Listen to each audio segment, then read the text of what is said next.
La rencontre. J'éprouve des sentiments contradictoires tandis que je rejoins mon maître, le grand Haruki Miyamoto.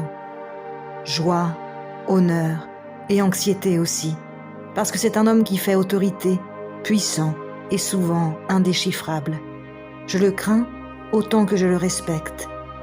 C'est grâce à lui que je suis devenue une Onabugeisha, une femme samouraï. Je suis son unique élève, femme. Je suis son exception. Il ne m'a jamais épargnée, au contraire.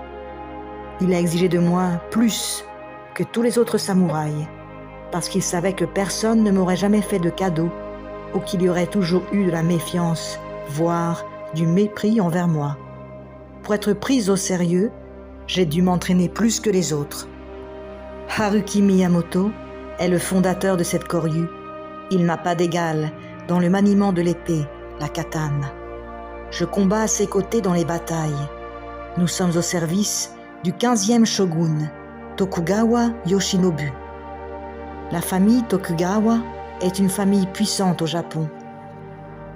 Depuis plus de 2 siècles, elle administre le pays au nom de la cour impériale de Kyoto.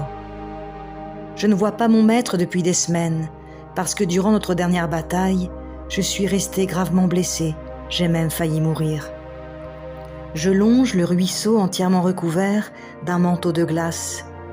Je traverse le pont suspendu en bois.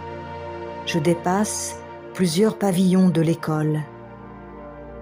Je me recueille un instant devant la statue bien-aimée du dragon.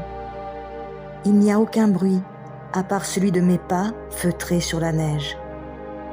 La forêt enneigée semble enveloppée d'une éternité de silence et de glace qui scintille sous les rayons d'un soleil timide et froid.